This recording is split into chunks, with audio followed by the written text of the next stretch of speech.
Bueno, bienvenidos a este especial que tenemos hoy con el Internacional 36 al carajo medio, un medio colombiano, para justamente conversar sobre Donbass, pasado, presente y futuro. Tenemos un panel espectacular el día de hoy y nos va a acompañar Francisco Abad Díaz Tenderos.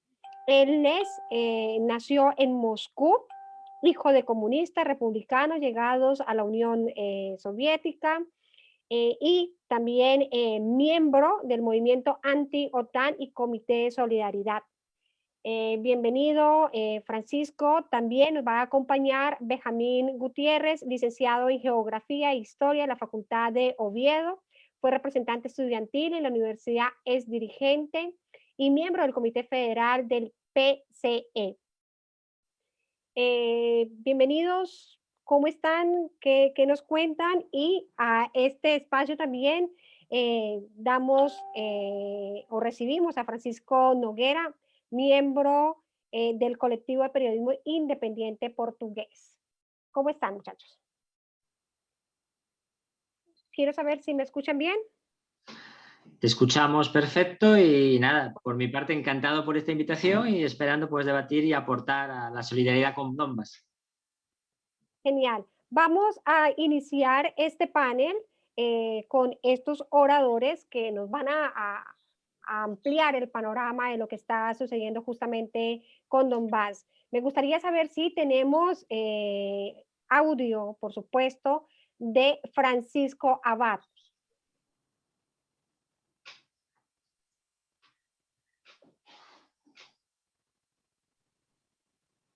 Bueno, mientras iniciamos esta conexión con Francisco, vamos a darle la bienvenida a que nos explique un poco justamente Francisco Noguera, el contexto durante y después del Maidán y antes de la guerra en Donbass y el resto de Ucrania. También otro punto importante son los primeros días de la guerra, crímenes de guerra y otras atrocidades cometidas por las fuerzas ucranianas. Así que antes de que nos entres a explicar estos puntos, por supuesto, Francisco, es importante también que nos explique qué es el Maidán para nuestro público, nuestra audiencia, que además le invitamos a que nos sigan en nuestras diferentes redes sociales. Estamos transmitiendo por Facebook y todas nuestras redes. Bienvenido, Francisco, te escuchamos. Hola, compas. ¿Qué tal?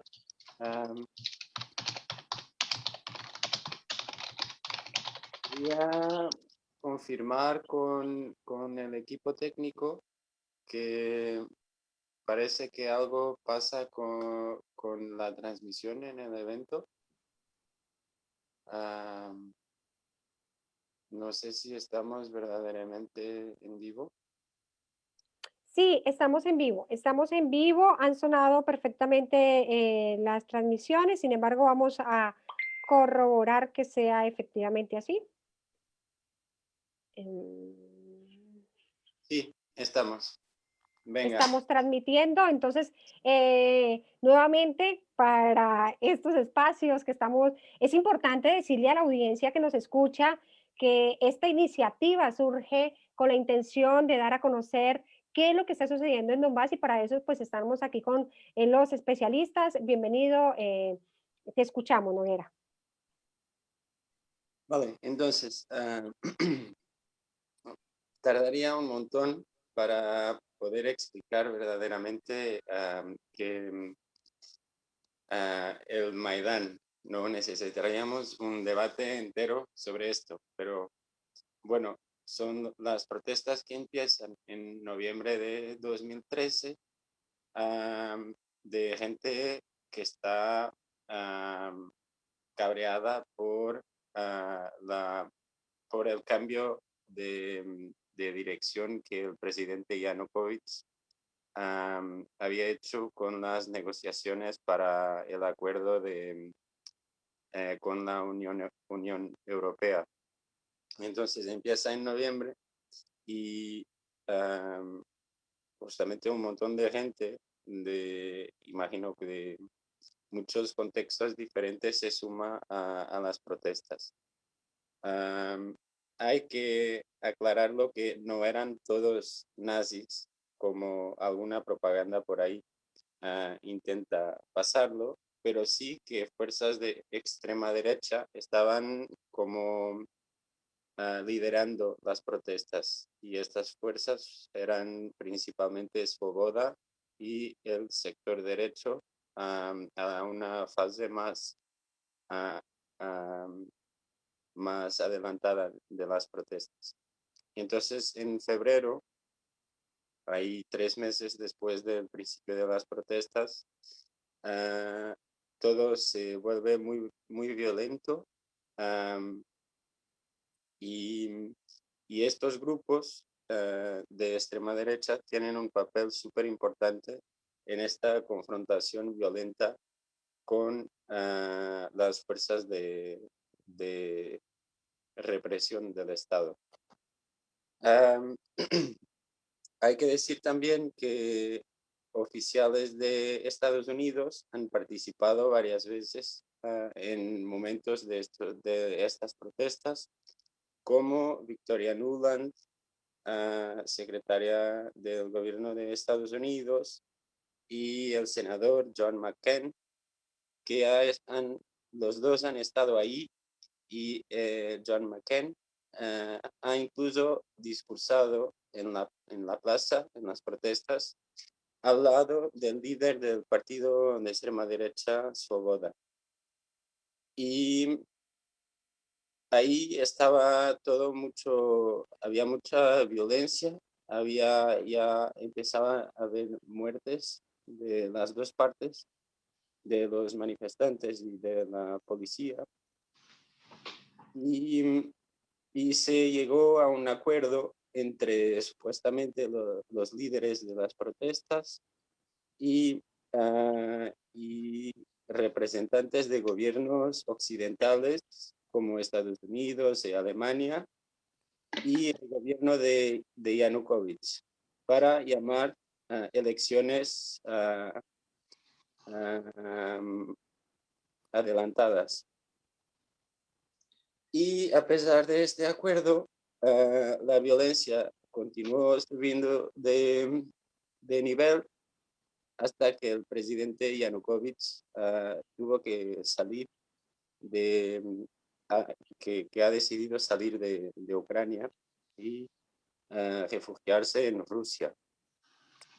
Y justo después que esto pasa, entra un gobierno que tiene 6 ministerios que se quedan en manos de ministros de extrema derecha, además de otros cargos como Procurador General de la República, que también un militante de extrema derecha se queda con él, y los servicios secretos y el Consejo Nacional de Defensa y Seguridad Nacional.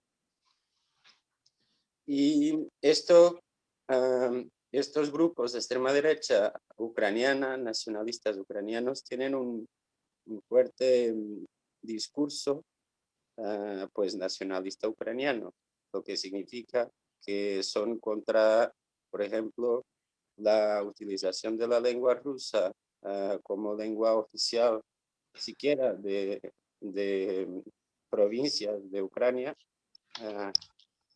y una serie de otras políticas que afectaban principalmente las poblaciones del sur y del este.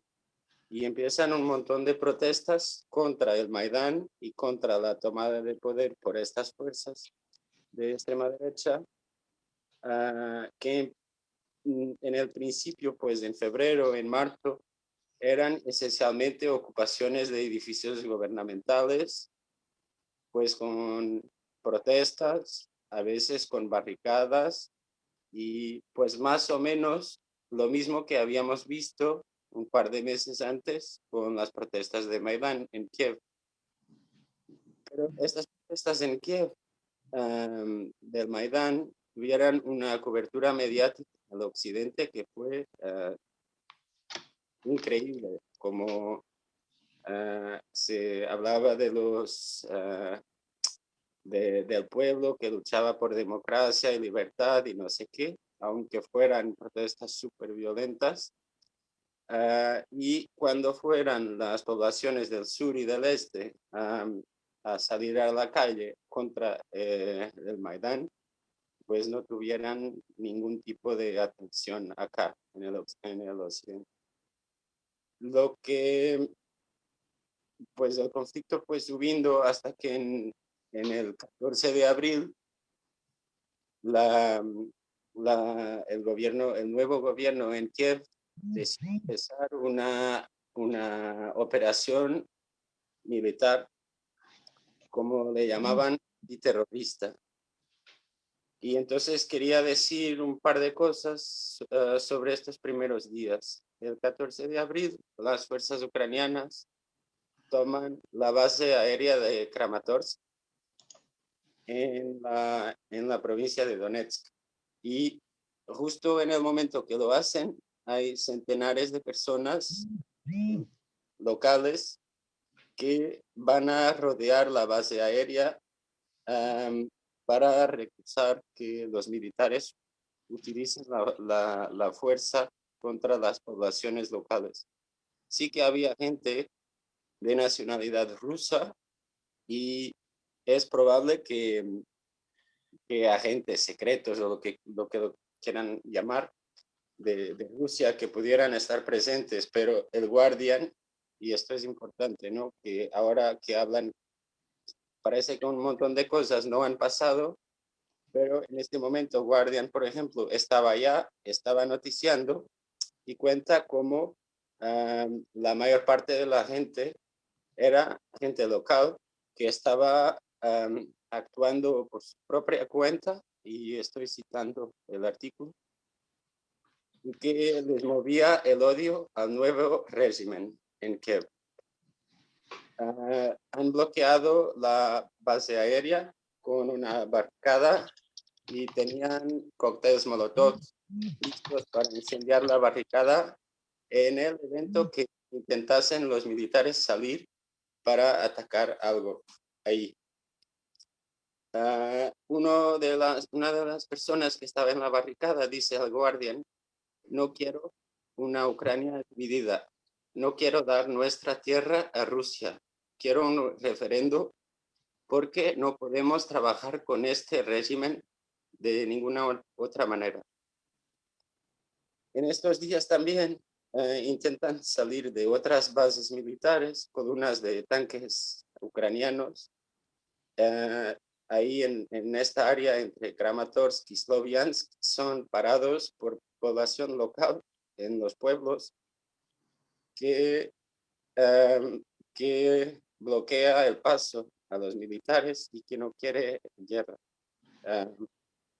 Algunos de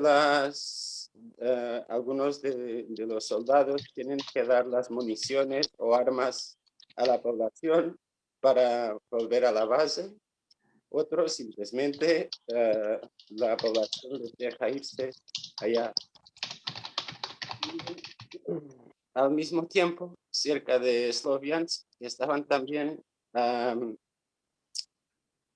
un depósito, uno de los más grandes depósitos de armas de la Europa del Este, que también fue rodeado por populares pacíficos, y esto también lo habla Guardian, que estaban intentando bloquear el acceso a las armas para que las fuerzas ucranianas no las pudieran utilizar contra la población local. Y bueno, esta primera semana de la operación antiterrorista no sale bien porque la gente local bloquea a las fuerzas ucranianas, pero la semana siguiente y de ahí adelante continúan intentando hasta que empiezan realmente la guerra. Y no sé cuánto tiempo estoy hablando, quizás para cerrar este punto. El 9 de mayo en Mariupol había gente que estaba ocupando una oficina de la policía y fue atacada por fuerzas ucranianas y fue incendiada. Esto pasa exactamente una semana después del masacre de Odessa. Y acá, pues los relatos hay diferentes relatos, pero entre 7 y 21 personas han muerto en esta operación en Mariupol el 9 de mayo del 2014. Y esto fue también noticiado por diferentes medios y una vez más podemos mirar en Guardian un artículo que se llama Ukraine Civil War, Fears Mount as Volunteer Units in the East. Y es un artículo de 15 de mayo del 2014, sigue estando disponible, que habla de cómo terminó ese día con la población revoltada que ha expulsado las fuerzas ucranianas de Mariupol, y mientras la Guardia Nacional ucraniana se retiraba de Mariupol, ha disparado sobre población civil en que la mayor parte de las personas estaban desarmadas. Y termino con una parte de este artículo que dice, de Guardian, que dice: armar tropas con casi ningún entrenamiento real y enviarlas a situaciones extremadamente sensibles en que pueden ser algo de disparos que vienen de multitudes compuestas mayoritariamente por civiles desarmados, es como una receta para el desastre. Y fue el desastre que ha pasado este día en Mariupol y en muchos otros eventos en los meses y años que se seguirán a esto. Esto no es lo que cuenta RT o TASS o ningún medio ruso, son los propios medios occidentales que estaban noticiando esto en el principio, en los primeros días, semanas de lo que se llama ahora la guerra de Donbass. Por aportarle. Gracias. Sí, claro. Vamos a dar espacio para que los demás panelistas puedan aportar a esta intervención que ha hecho Noguera. Bien pueda, te escuchamos. De forma breve, por aportarle, como historiador que soy, como internacionalista, ¿no? Parto primero de lo siguiente que quiero reivindicar. En Europa, la izquierda de Europa Occidental, muchas veces caemos en el error de pensar de que Europa es la Unión Europea, y no es la Unión Europea solo. Europa llega hasta los Urales. Rusia, Donbass es parte de Europa. Y muchas veces eso se olvida, ¿no? Y tenemos ese debate en Europa sobre qué es Europa, si es solo la Unión Europea o es todo el territorio geográfico. Estamos hablando del Maidán, estamos hablando de no una revolución como se nos intentó vender. No se trata de una revolución prodemocrática o prooccidental, se trata de una involución, de una contra en el sentido de establecer un régimen totalitario, un régimen ultranacionalista. Es cierto que Ucrania era una democracia corrupta, con muchos problemas, con muchas debilidades, pero lo que se produce en Maidán no es una revolución para mejorar ese sistema político. Se trata, al contrario, de cerrarlo y empezar a utilizar un falso discurso de acercamiento a la Unión Europea, como si esa fuese la base de la cuestión. Y la base de la cuestión es el ultranacionalismo, que recupera el discurso fascista de bandera, de los banderistas, de los que defendían en la Segunda Guerra Mundial una gran Ucrania que ocuparía territorios de Rusia, territorios de Polonia, y que eran fascistas que colaboraron con Hitler. Eso es Maidán, y eso es la gente que está en Maidán. No todos los ucranianos son nazis, no. Pero en Ucrania, lamentablemente, quienes acabaron gobernando son ultranacionalistas que se respaldan o se apoyan en esos grupos nazis y han quitado los derechos a la población de origen ruso o de habla rusa. Y extrañamente el presidente Zelensky, que es un presidente de habla rusa y que recibió el voto de buena parte de esa población que habla ruso, pues ha traicionado a sus votantes porque no ha buscado cumplir los acuerdos de Minsk, sino que ha seguido la línea de Maidán, ¿no? La línea de la guerra, de la imposición. El compañero hablaba de Mariupol, del 9 de mayo. Fijaros lo simbólico, ¿no? Un 9 de mayo, celebración del Día de la Victoria, donde cualquier antifascista ucraniano o ruso debería estar celebrando eso, la victoria sobre la Alemania nazi. ¿Y qué hace el régimen ucraniano? Envía los tanques contra manifestantes que no están armados, y esos manifestantes se encuentran con las tanquetas reventando sus barricadas en Mariupol. Y son el régimen ucraniano quien ese día pues establece a sangre y fuego de nuevo su poder sobre la ciudad. La historia del conflicto interesa muy poco a los medios. No les interesa que la gente sepa que esto lleva 8 años, que es una guerra que lleva 8 años, que estamos en una fase nueva de la intervención rusa, cierto, pero no ha empezado en febrero.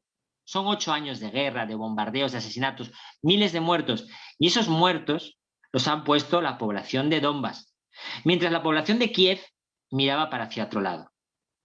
Ucrania tuvo la oportunidad de establecer la paz, pero prefirió la OTAN y la guerra. Y eso nos lleva a la situación actual. Y eso debemos saberlo, debemos saber analizarlo y debemos explicárselo a la gente. Gracias, Benjamín, por esta claridad que nos hace justamente de lo que está sucediendo allí en Maripán. Una intervención tuya, a nosotros nos encantaría, por supuesto, seguir ahondando en diferentes temas. Y tú señalabas que es importante hablar de lo que es la solidaridad con Donbass en el mundo de la mina del golpe del 2013 y 2014 en Ucrania, la detención de Rafa Muñoz en el 2015, digamos, a este profundo conflicto que hay con Putin.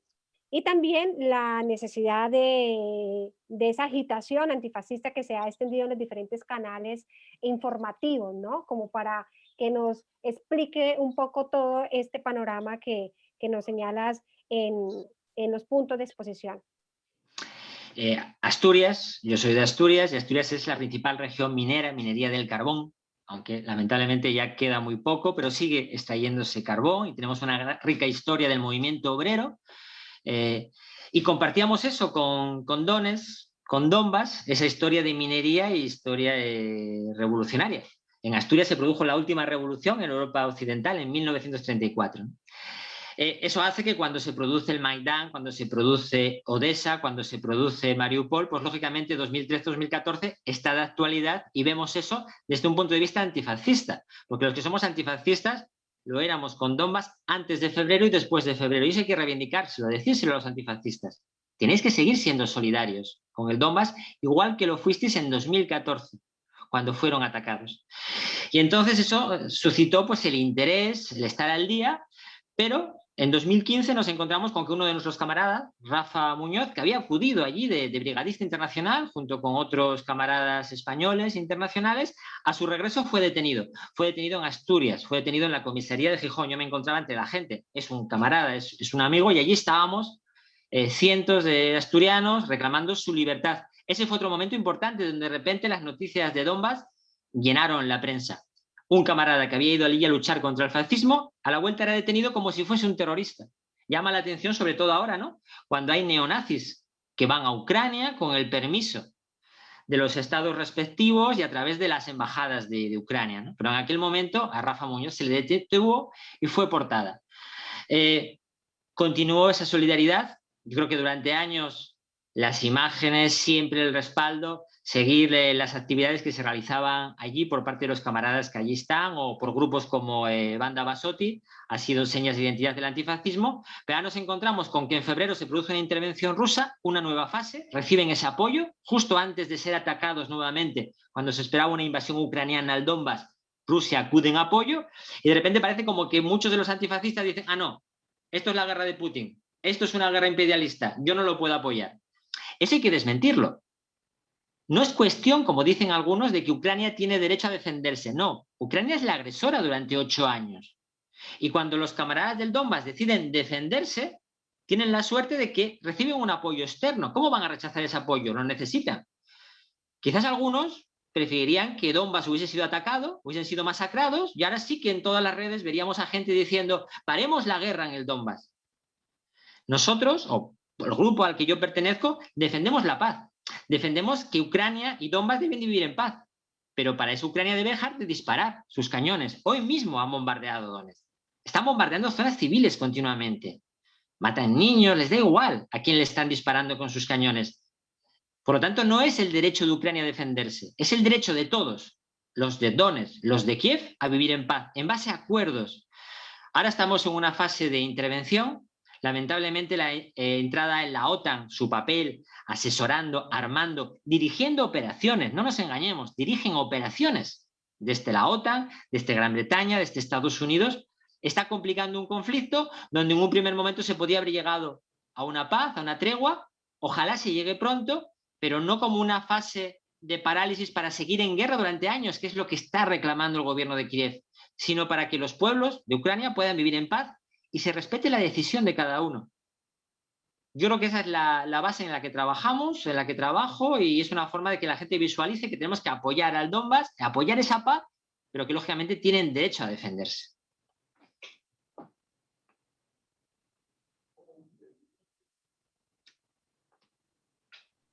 Gracias, Benjamín, por tu intervención. Me gustaría saber si Felipe tiene algo que agregar a la intervención del compañero Benjamín.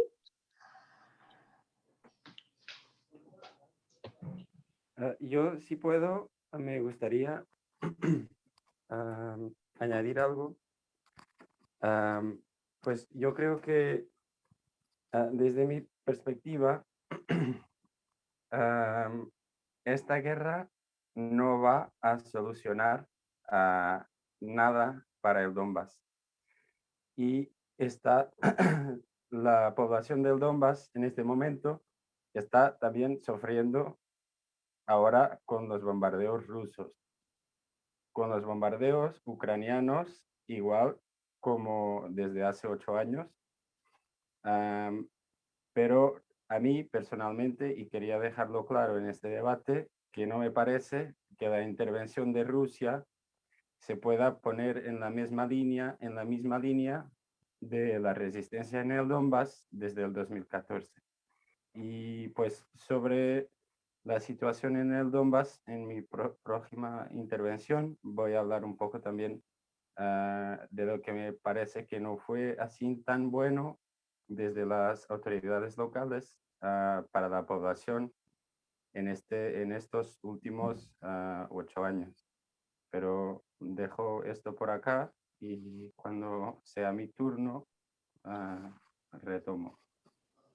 Bien, Felipe. Felipe, yo quisiera preguntar justamente a nuestro equipo técnico si hemos podido recuperar comunicación con Francisco Noguera, con Francisco Abad, disculpa, con Francisco Abad, ¿tenemos comunicación? Bueno, creo que no hemos logrado recuperar la comunicación con Francisco, lastimosamente. Será en otro espacio seguramente donde podamos apreciar justamente las opiniones de él frente a estos temas. Nos quedamos con usted, Noguera, y es que nos gustaría que nos hablara sobre la situación de las repúblicas populares como Estados Unidos, el saboteo, repúblicas populares. Ajá, el tema de Estados Unidos, el saboteo de los acuerdos de Minsk y no sé, pero me parece muy importante, si a usted le parece bien, por supuesto, sobre los batallones y las conexiones que tiene la ultraderecha, como ese tejido que hay.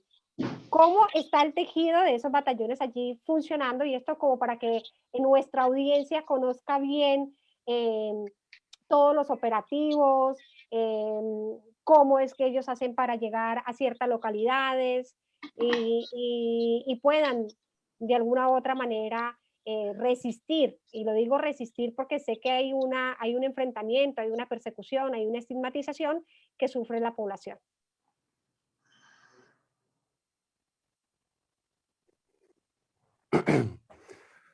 Vale.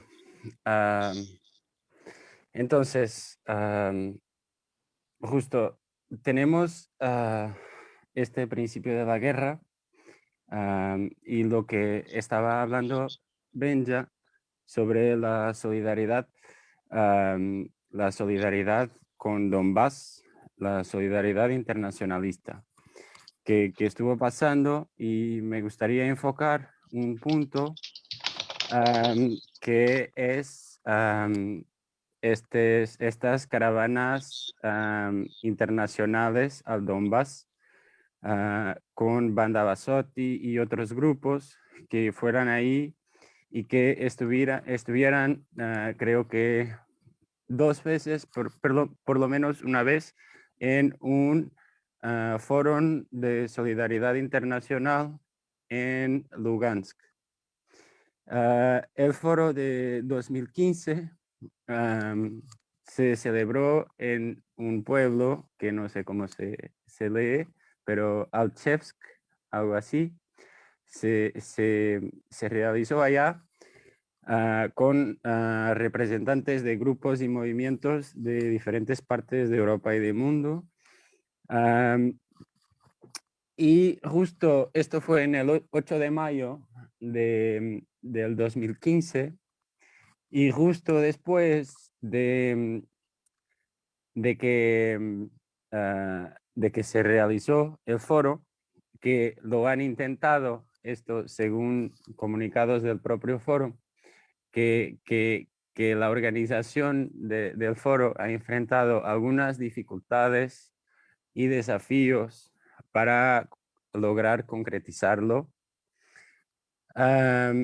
por parte de un grupo de oficiales anticomunistas de la República Popular de Lugansk. Porque como también en los batallones, en las fuerzas ucranianas, había diversidad, o sea, no eran todos los batallones con la misma orientación, ¿no? En el Donbass había batallones de mineros, había batallones de internacionalistas, de izquierda, había batallones no tan de izquierda, y uno de los grupos, de los batallones que creo que se traduce como el batallón fantasma, que estaba comandado por un tío que se llamaba Alexei Mozgovoi. Este batallón supuestamente se definía como socialista revolucionario. Este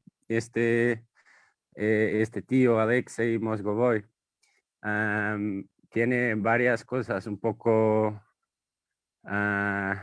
raras, para decir muy blandamente, que ha dicho, o que ha supuestamente también algún asesinato y así, pero para decir que era un tío que no estaba bajo el control de las autoridades de Lugansk y los mandos generales de las fuerzas del Donbass, ni respondía al Kremlin. Este comandante de este batallón, que se definía como socialista revolucionario, pocos días después del Foro Internacional del 8 de mayo del 2015, fue asesinado. Pues hay los diferentes grupos se acusan a unos y a otros, a Kiev, a los grupos separatistas y tal, pero justo parece súper claro que su falta de lealtad a los mandos y a las voluntades del Kremlin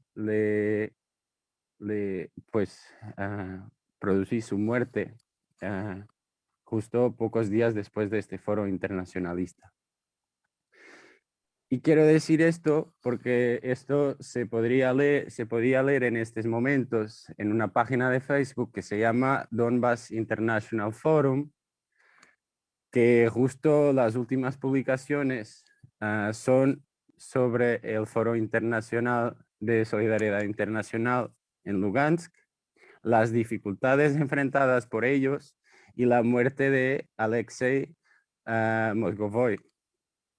Después de esto, no hay más publicaciones.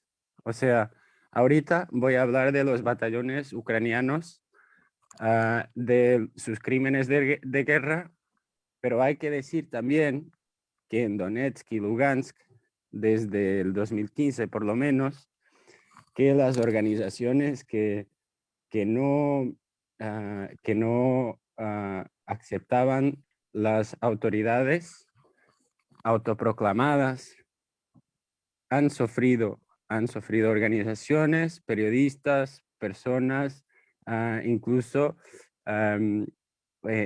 miembros de organizaciones internacionales, observadores.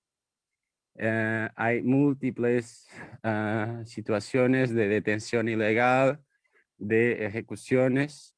Esto está documentado en varios reportes de las Naciones Unidas y de otras organizaciones, a decir, humanitarias. De todas maneras, yo creo que la parte ucraniana fue absolutamente brutal. O sea, de las dos partes, todo este tipo de represión a la libertad de organización, de opinión, de expresión, de los dos lados es hecha con el argumento de que estamos en guerra, ¿no? Y en la guerra, quien se jode siempre son las poblaciones. ¿Me escuchas? Te escucho, te escucho. Ah, vale, pensé que no me escuchabas. Bueno, ya faltan menos. Puedo ahora pasar para una explicación rápida de todos los crímenes de guerra de las fuerzas ucranianas. Entonces, los bombardeos brutales indiscriminados de zonas residenciales civiles de Donetsk y Lugansk son una realidad y están documentados, entre otras, por Human Rights Watch. También, según Human Rights Watch, las fuerzas ucranianas han utilizado repetidamente bombas de dispersión que han matado docenas de civiles y han ferido centenares de personas. En un de estos ataques en Donetsk, en un edificio de un supermercado, un trabajador suizo del Comité Internacional de la Cruz Roja ha sido muerto por un de estos bombardeos con bombas de dispersión. Estas bombas de dispersión son prohibidas por una convención internacional sobre municiones de dispersión, y esta convención está firmado por más de 100 países. Ni Ucrania, ni Rusia, ni Estados Unidos han firmado esta convención. Y las dos partes del conflicto parecen tener utilizado bombas de dispersión. De todas maneras, si vamos a ver los reportes de Human Rights Watch, hay mucho más eventos de estos bombardeos por parte de fuerzas ucranianas que por parte de fuerzas separatistas del Donbass, como les queramos llamar. También por parte de fuerzas ucranianas, ejecuciones sumarias. Hay también muchos otros eventos. Por ejemplo, hay un partido de extrema derecha que se llama el Partido Radical de Oleg Lyashko en Ucrania, y Oleg Lyashko, el líder de este partido, justo en el principio, en mayo del 2014, ha detenido, por ejemplo, el primer tío que fue ministro de Defensa de la República Popular de Donetsk, que había sido capturado por el batallón Azov, y entonces Oleg Lyashko lo ha interrogado de forma humillante en una furgoneta, mientras este ministro de la Defensa estaba solo con bragas, y todo ha sido, han hecho el video y han publicado el video en el sitio oficial del Partido Radical de Ole Diasco. No fue solo este tío, Ole Diasco lo ha hecho con un montón de gente, incluso presidentes de municipio, diputados regionales, procuradores, y hasta un hombre de 62 años que decía que no tenía nada que ver. Todos los videos fueron publicados en el sitio oficial. Hubo también bloqueo de los transportes de ayuda humanitaria con destino a Donetsk y Lugansk, y lo han hecho los batallones Dnipro 1, Aidar y Donbass y las milicias del sector derecho. En el reporte de Amnistía Internacional dice que controlar el contenido de transportes humanitarios es una cosa, bloquearlos es otra, y intentar crear condiciones insoportables a la vida es todo un otro nivel. Utilizar la hambre de civiles como método de guerra es un crimen de guerra, lo dice Amnistía Internacional. Además de esto, intentando cerrar el tema de crímenes de guerra, hay centenares de reportes en reportes de Organización para la Seguridad y Cooperación en Europa, OSCE, Human Rights Watch y Amnistía Internacional, de tortura de centenares de personas que fueran detenidas en checkpoints, no solo en el Donbass, pero en todas partes. Gente que fue detenida en Kharkov, que fue detenida en Odessa, que fue detenida en otras ciudades muy lejanas al Donbass, y hay centenares de relatos personales de las personas que fueran torturadas por no solo los batallones de voluntarios, Azov, Donbass, Dnipro 1 y Aidar, pero también por los servicios secretos ucranianos y por unidades regulares del Ejército y de la Guardia Nacional.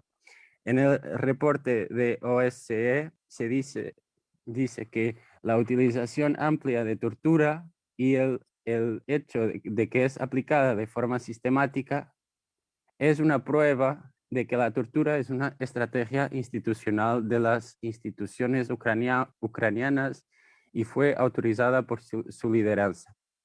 Para saber de qué estamos hablando,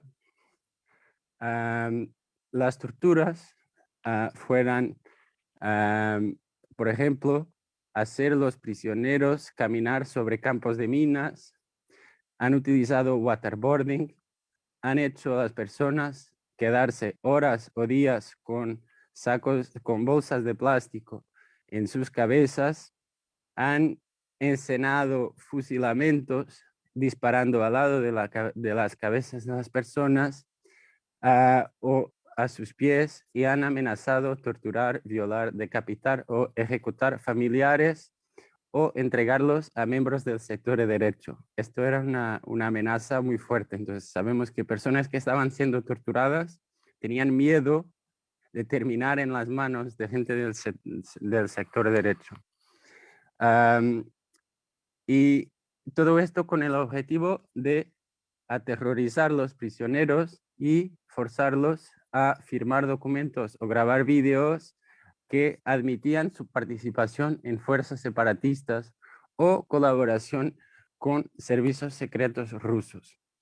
Lo que se puede leer en estos reportes de los relatos personales es que muchas de estas personas, aunque hubiera naturalmente combatientes de las fuerzas de autodefensa de Donetsk y Lugansk, muchas de estas personas eran civiles y han sido detenidas simplemente porque han participado en manifestaciones contra el Maidán o han apoyado a las repúblicas populares o han participado en referendos o incluso tener números de periodistas rusos en el móvil o haber hecho alguna llamada alguna vez a una persona conectada con las repúblicas populares, o aún recibir asistencia médica en hospitales de las repúblicas populares o publicar textos de apoyo en redes sociales.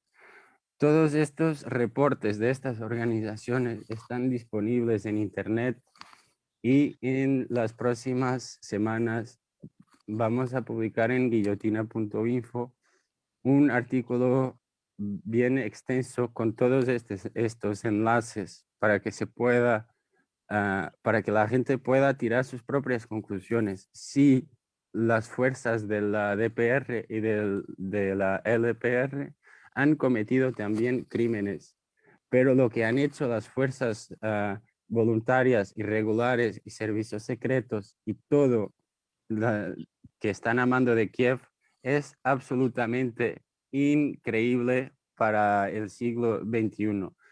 Solo el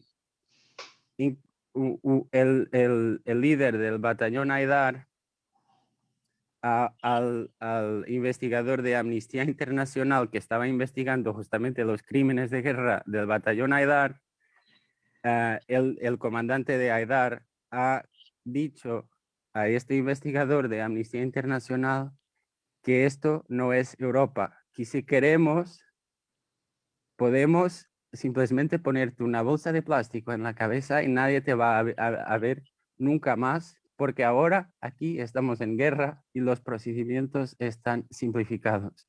Entonces, si hay alguna duda de por qué mucha gente prefirió elegir apoyar la DPR o la LPR, hay solamente que leer estos reportes que son absolutamente increíbles. Ya.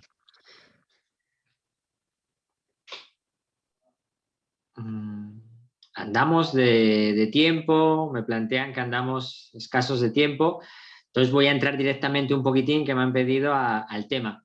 Yo lo establezco así, hay una línea de frente.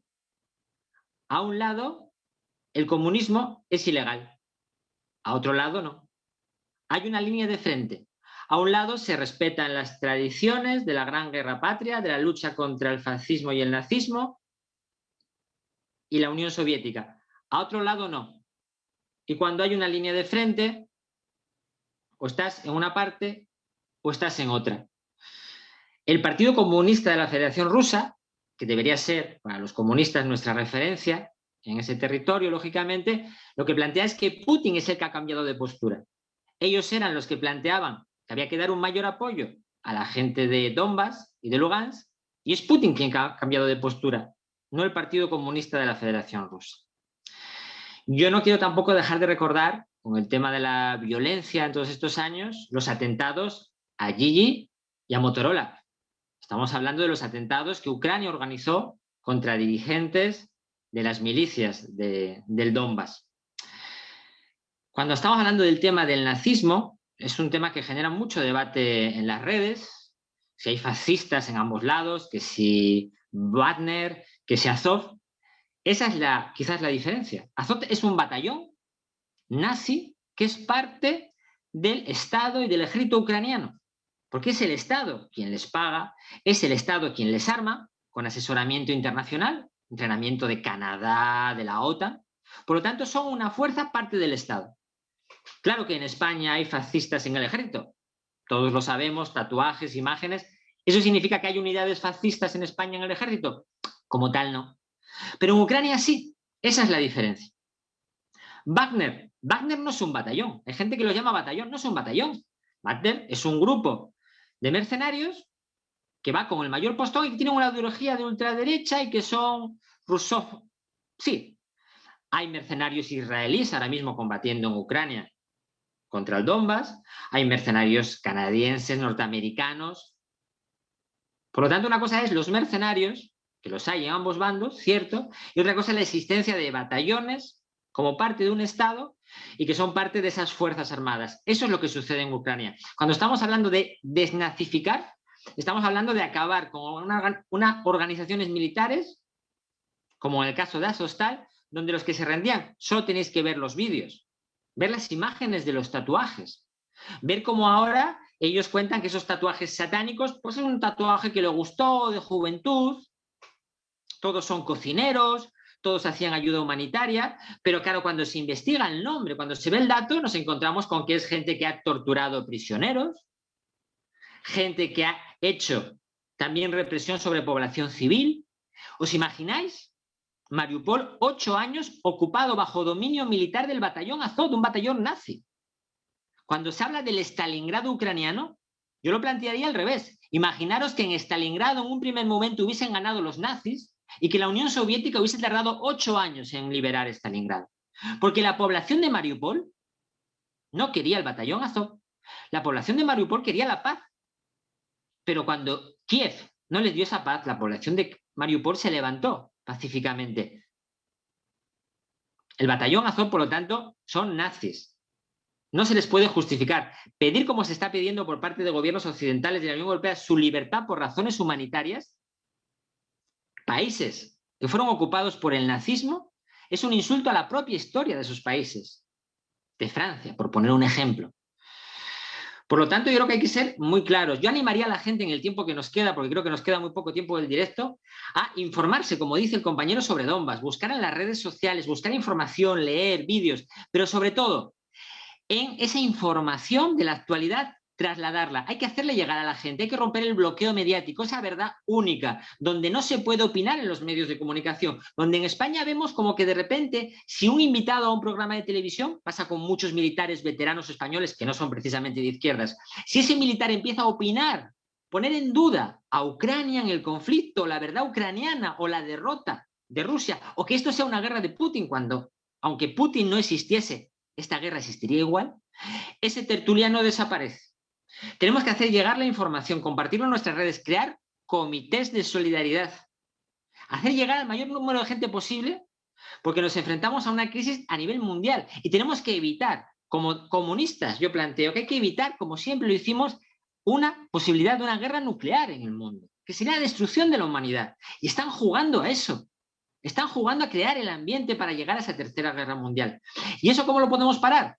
Con la solidaridad, con la información, con que la gente se movilice a favor de la paz. Pero la paz no es que la gente de Donbass tenga que morir durante 8 años debajo de los bombardeos ucranianos. La paz no es que neonazis armados ocupen una ciudad por 8 años y impongan su ley. La paz es otra cosa. La paz entre iguales significa cumplir los acuerdos como los de Minsk. Yo animar a todo el mundo, en España ahora mismo, en junio, vamos a tener a finales de junio la cumbre de la OTAN, va a ser una cumbre muy importante, vamos a estar llamando a la movilización, a la concienciación, un lugar como España donde la mayor parte de la gente estaba en principio en contra de la OTAN, donde el Partido Socialista cambió de opinión y eso cambió la correlación, hubo un referéndum y ahora nos encontramos, aunque vamos a recibir muchos años después la cumbre de la OTAN en un momento de guerra, y se nos va a querer convencer de que la OTAN es un instrumento de la paz. No, la OTAN es la que está produciendo en Ucrania que aumente el enfrentamiento, que aumenten los muertos. No se habla de cuántos muertos ucranianos, no se habla de cómo se obliga a los hombres en Ucrania a ir al frente cuando no quieren ir al frente. Hay mucha preocupación de cómo se trata a los prisioneros por parte de Rusia y Rusia da pruebas de ello. El comandante del batallón Azov, su mujer le ha podido llamar por teléfono. Organismos internacionales han visitado a los presos del batallón Azov de Azovstal. ¿Quién visita a los presos de Donbass y a los presos rusos que están en Ucrania? Hemos visto las imágenes, han salido en los medios oficiales, de cómo se les dispara la pierna, de cómo se les pega, de cómo, siguiendo prácticas israelíes, se les tapa los ojos para aislarles. ¿A dónde se les conduce? ¿Qué está siendo de ellos? ¿Cómo están siendo tratados? Yo todos los días veo cientos de vídeos, no solo vídeos del lado ruso, veo también los vídeos ucranianos. Os asustaríais de ver. Hay 2 niveles. El nivel bonito, de flores y somos maravillosos. Eso es lo que quieren que veamos en Occidente. Los Telegram del ayuntamiento, por ejemplo, de Mariupol. Pero hay otros grupos que también son públicos. Grupos donde directamente ves las torturas, ves el maltrato, se ríen. Yo he visto cabezas de rusos cortadas con una bandera rusa en la boca. Si yo lo puedo ver, cualquier periodista internacional podría verlo, pero no lo quieren ver. Les da igual. ¿Os imagináis un ucraniano al que se le hubiese cortado la cabeza y se metido una bandera de Ucrania en la boca y se hubiese sacado una foto? Eso sería portada mundial. Pero cuando lo hacen con un ruso, da igual. Y eso no son derechos internacionales, derechos humanos. Amnistía Internacional se preocupa mucho de unos, pero ¿por qué no se preocupa de todos? ¿Qué mundo estamos construyendo donde se puede maltratar? Donde se derriban estatuas a Pushkin. ¿Os lo podéis creer? Cualquier cosa que tenga relación con Rusia. ¿Se puede entender Odessa sin Pushkin? No. Pero los ucranianos derriban las estatuas de Pushkin porque hay un ultranacionalismo, que es el que está aliado con ese nazismo, que odia todo lo ruso y quiere llevarnos a todos a esa dinámica. Yo sinceramente en el lado ruso no veo ese odio. No lo veo. Sinceramente no. Yo veo los vídeos cuando se quita una bandera ucraniana y esa bandera ucraniana se dobla. No la pisan en el suelo. Esos símbolos son importantes. Quizás es cierto que es parte de la propaganda y que Rusia se preocupa de dar esa imagen de que se preocupa de los prisioneros. Pero para los prisioneros que comen 3 comidas al día, porque es cierto, porque ellos mismos lo dicen, eso es importante y nadie les maltrata. Ojalá los prisioneros rusos tuviesen esa misma suerte y no la tienen. Por lo tanto, situémonos en esa línea del frente, no perdamos la objetividad, observemos lo que está pasando, informémonos y comuniquémonos a la gente. Cada uno de nosotros puede hacer llegar estas noticias a 100, a 20, a 40. Tenemos que conseguir romper este bloqueo informativo, esta verdad única que nos conduce al desastre, que nos conduce a la justificación de esa tercera guerra mundial, y eso significa el fin de la humanidad. Debemos parar eso. Y debe haber una paz justa, no en base a los muertos de Donbass, sino en base a que la gente de Donbass tiene que vivir en paz. Tienen derecho a vivir en paz. Y Ucrania debe entender eso. Para poner fin a esto, no pueden estar hablando de que en agosto Ucrania va a recuperar el terreno, que en diciembre, wow, van a recuperar esta Crimea. ¿En serio están hablando de seguir esta guerra por años? ¿Esa es su locura? Cuando no aguantarían ni un día sin las armas europeas y de Estados Unidos. Dejemos de mandarles armas. No sabemos dónde están acabando esas armas. Esa gente neonazi que se está formando en Ucrania, ¿qué va a pasar cuando vuelvan a sus países? ¿Recordáis Afganistán y lo que pasó en los países árabes cuando volvieron los mujahidins que fueron allí? ¿Qué va a pasar con los lanzacohetes? Un país corrupto como Ucrania, ¿dónde están acabando? Son muchas cuestiones, el tiempo ha sido ajustado, no sé lo que nos queda, pero yo invito a eso, a informarse, a solidarizarse, a extender, a crear comités, a agitar las conciencias, porque lamentablemente esto está en una fase y va a haber fases que pueden ser peores y la aportación de cada uno puede ser muy importante.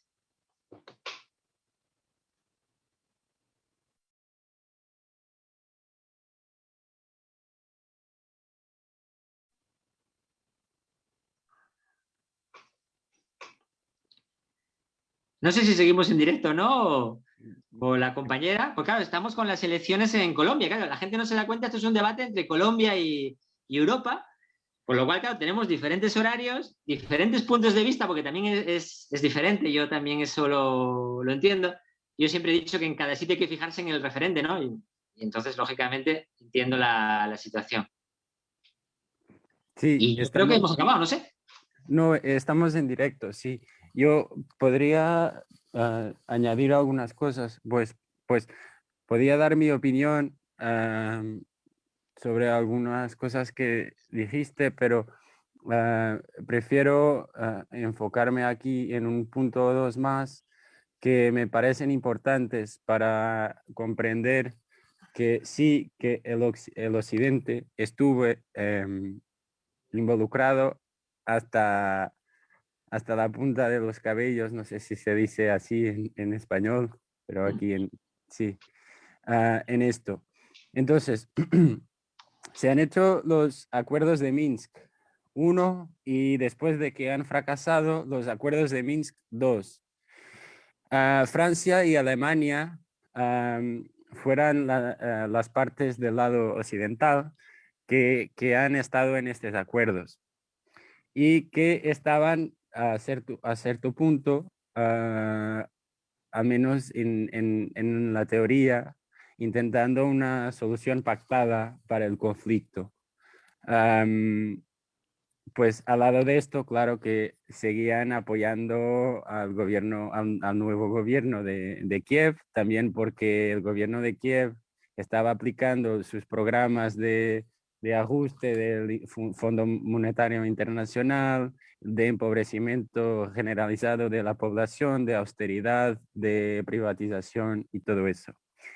O sea, pero de todas maneras estaban en el papel buscando una solución pactada, negociada para el conflicto. Y mientras esto pasaba, los Estados Unidos, como otras potencias occidentales, estaban armando y enviando armas y consejeros militares y entrenando las fuerzas militares ucranianas. En el último día del 2016, el 31 de diciembre de 2016, creo que pasa algo que es importante resaltar, que fue una visita de los senadores norteamericanos John McCain y Lindsey Graham a un puesto avanzado de las Fuerzas Armadas ucranianas en la provincia de Donetsk, muy cerca de la línea de frente. Y ahí se estaban al lado del presidente Poroshenko y han encontrado los soldados ucranianos de este puesto avanzado. Hay un video, aunque los medios intenten borrar todo esto que ha pasado antes de febrero, hay un video que sigue disponible en YouTube que muestra este encuentro y donde podemos mirar y escuchar John McCain y Lindsey Graham hablando con los soldados. Y he traducido aquí una parte de cada uno de los discursos de estos dos senadores norteamericanos a los soldados ucranianos. Empiezo por Lindsey Graham, que dice: vuestra lucha es nuestra lucha. 2017, estamos en el último día del 2016, y dice: 2017 va a ser el año de la ofensiva. Vamos a volver a Washington y vamos a construir la causa contra Rusia. Llega de agresión rusa. Es tiempo de que paguen un precio más alto. Nuestra lucha no es en contra del pueblo ruso, pero con Putin. Nuestra promesa a ustedes es llevar vuestras voces a Washington, informar al público americano y presentar al mundo los argumentos contra Putin. Después, John McCain dice: acredito que van a vencer. Estoy convencido de que van a vencer y vamos a hacer de todo lo que podamos para garantizar que tienen todo lo que necesitan para vencer. Estos dos tíos no fueran a hablar con los soldados ucranianos para decirles que les apoyan a conseguir la integridad territorial de Ucrania. Fueran a hablarles sobre la guerra contra Rusia, contra Putin. Esto se queda muy claro, que todo lo que Estados Unidos han hecho ahí en Ucrania no tiene que ver con democracia, no tiene que ver con libertad. No han ponido ahí 500 millones de euros desde el 91 para promover la democracia. No es su objetivo. Su objetivo, en sus palabras, es la guerra contra Putin. No contra Rusia o contra el pueblo ruso, pero contra Putin. Y si me queda un par de minutos, hablo justo un poquito de los batallones, porque se habla mucho del batallón Azov, para decir que existen nazis en Ucrania. No es solo batallón Azov. Estaría muy bien si fuera solo batallón Azov. El batallón SIG, que fue creado, financiado y armado por el partido Svoboda de extrema derecha, y militantes del Svoboda estuvieran también en la compañía Karpatska Sich y en el batallón Aidar, entre otros batallones. El Karpatska Sich es una compañía de paracaidistas que, según Svoboda, era hecha de nacionalistas, y estoy citando Svoboda, nacionalistas que no podían entrar en Guardia Nacional, en el Batallón Sich o en otras unidades por crímenes relacionados con el Maiden, con el derrumbe de memoriales a Lenin y otros procesos políticos. A pesar de todo, como el Batallón Sich, esta brigada se fue integrada en el ejército ucraniano. Había un otro batallón que se llama Batallón Santa María, que fue fundado por un tío que se llama Dmitro Korchinsky, que fue líder de una organización de extrema derecha, que es la Asamblea Nacional Ucraniana, Autodefensa Popular Ucraniana, que ha surgido en la década de 90 y ha fundado un partido que se llama Irmandade. Este tío es un cristiano ortodoxo que dice que ha querido crear los talibán cristianos con el objetivo de recuperar el este de Ucrania y Crimea. Y dice, me gustaría que Ucrania liderase las cruzadas. Nuestra misión no es solo expulsar los ocupantes, pero también venganza. Moscú tiene de arder. Hay más, hay el batallón Donbass, que fue uno de los batallones también que ha cometido más crímenes de guerra y torturas. Hay el batallón Aidar, que es también uno que fue algo de un reporte específico sobre el batallón Aidar de Amnistía Internacional, porque ha ganado fama de crímenes violentos, de robos, extorsión contra población local, etc. Y es un buen ejemplo el batallón Aidar, pero los otros también los tienen, de cómo esta gente de extrema derecha violenta ha accedido a los partidos que el occidente llama los partidos moderados o los partidos democráticos. Uno de los comandantes del batallón Aidar fue candidato y fue electo diputado por la Frente Popular de Yatsenyuk. Una otra, Nadia Savchenko, fue candidata a las elecciones del 2014 en el primer lugar del partido Patria, que es el llamado partido moderado de derecha europeísta de la Timoshenko. Y un otro también que fue elegido en por un otro grupo proeuropeo, por un otro partido más pequeño que se llama Posición Cívica. También este batallón también fue integrado en el ejército, así como el batallón Azov.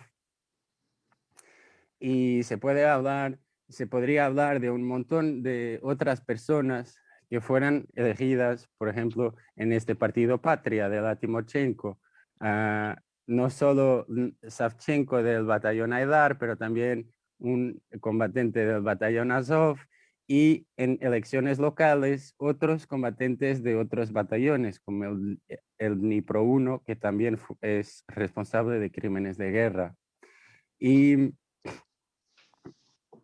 muchos otros que fueran electos en estos partidos de Poroshenko, de Yatsenyuk y de Timoshenko, que son los partidos que ahora, además del Servo del Pueblo de Zelensky, quedan en el Parlamento ucraniano y que lo controlan todo. La mayor parte de estos batallones fue financiado por un oligarca llamado Igor Kolomoisky, que es el principal responsable por la subida al poder de Zelensky. Entonces, un tío Zelensky que va a elecciones y que es elegido con la promesa de acabar la guerra, fue financiado y apoyado por este oligarca a través de sus televisiones y todo para llegar a la presidencia. Y aunque en un principio, por ejemplo, hay un momento en que Zelensky intenta desmilitarizar la zona y va incluso a la línea de frente para hablar con el batallón Azov. Lo que dice Biletsky, el líder del batallón Azov, el líder nacional del batallón Azov, es que se intentan quitar a los militantes del Azov de la línea de frente, que van a movilizar 10.000 personas para ir a la línea de frente. Estos batallones fueron los que siempre, desde el primer acuerdo de Minsk, han boicotado siempre los acuerdos, han seguido disparando.